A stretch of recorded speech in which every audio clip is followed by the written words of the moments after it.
I'm speaking with Tristan Plummer, a relative newcomer to town. That's true.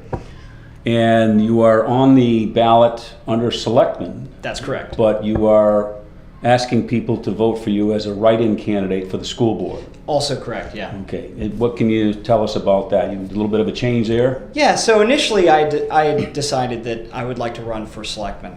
But after I was approached by a couple of community members that said, look, we'd really like to have an alternative candidate for school board. Could you please, divert your attention, go for school board. It would be of a great service to the town. So.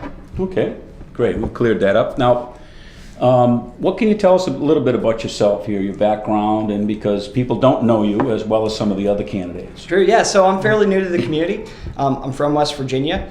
I actually had to move up to New England for work. So I was covering a large territory for the world's largest educational technology company.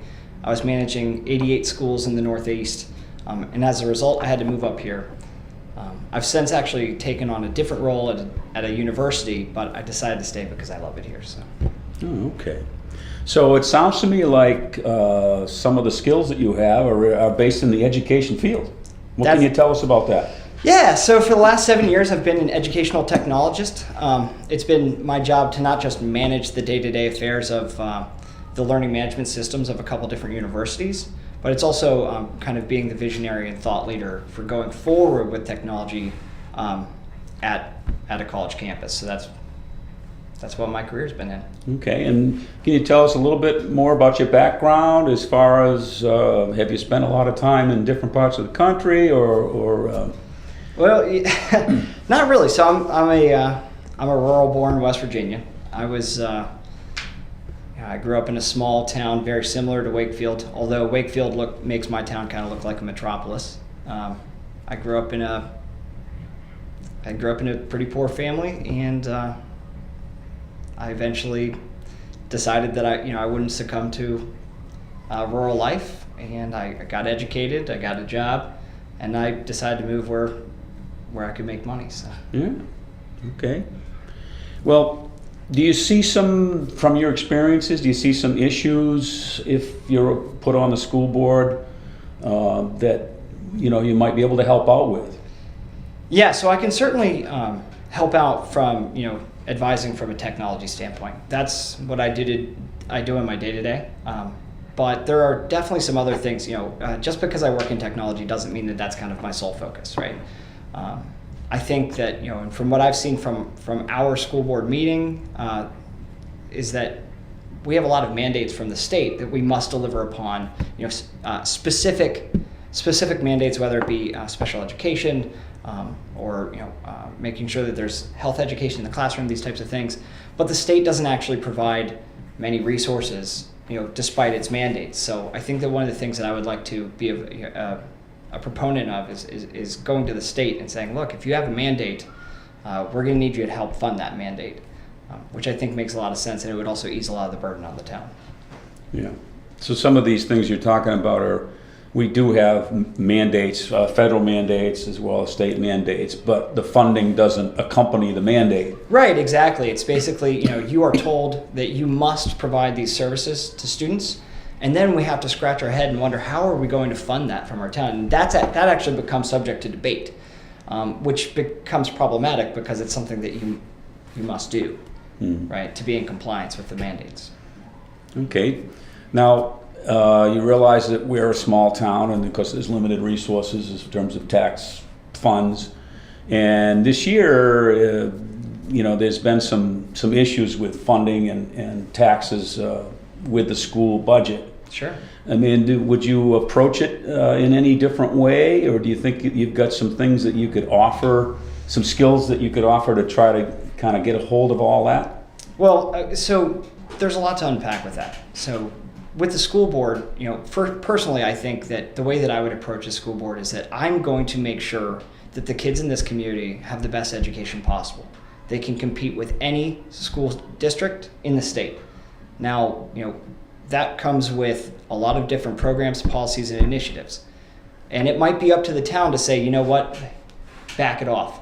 We don't necessarily want to be the leader, but if I'm going to be on the school board, I'm going to be plowing full steam ahead to make sure that our kids have the best. Okay, now, I'm sure you're aware that at the present time, we've been struggling with our school being underperforming. Yeah. And do you think that some of your technological skills could contribute to improving maybe some of these test scores, if you get some experience with that? Sure, and there's a lot to unpack with that question. That's a difficult question in and of itself. Technology, of course, can be used to enshroud the educational process. It can help a student that isn't learning well in the classroom to have reinforcement at home because they can access the information multiple times. They can press pause on a video. They can think about something else and then press play again, right? You can't rewind what's happening in the classroom. But there are challenges with that because that requires the learner to have a computer. That requires the learner to have access to the internet. That requires a lot of different things. Technology, of course, can be used to help improve academic achievement, but the whole concept of academic achievement is more than just test score improvement year over year. I certainly think that academic achievement also includes, a kid going home at night and saying, "Hey, Dad, I'm really interested in learning how, X functions, how a plane flies. How does a plane take off?" Intellectual curiosity is one of the best things that we can be teaching our young learners. So, if we can improve that year over year, we're going to have a heck of a school district. So. Okay, and I think from what I'm hearing is that first of all, you are on the ballot for selectmen, but you are a write-in candidate for school board, and that you have a significant education and background in education, because that's your job, dealing with universities and so forth. Would that be accurate? Yeah, sure. So I've been working in educational technology for the last 7 years. I'm halfway through my master's in education at James Madison University, but I have a college degree in philosophy, so I don't have a BA or anything in education. Yeah, well, I think that you've had some good things to say here. Is there anything else, any other issues that you think are coming up? I mean, you've been watching these school board meetings and being involved in the community. It sounds like you want to become involved in the community. Yeah, absolutely. I want to make sure that, if I'm going to be here, that, I leave my mark and improve the community in some way. It sounds like I can do a good job on the school board. If we can make sure by the time I'm done, if we can make sure that there isn't a single child in this community that is at a worse position with their education than a child that's born in Rochester or in Wolfboro, then I think that I will have left my mark and done a good job. Yeah. Well, Tristan, I appreciate you taking the time to get us to know you a little bit better. Thank you so much. Is there anything else you'd like to say? No, I think I'm good. Okay, well, good luck on Election Day, March 12th. Thank you, sir.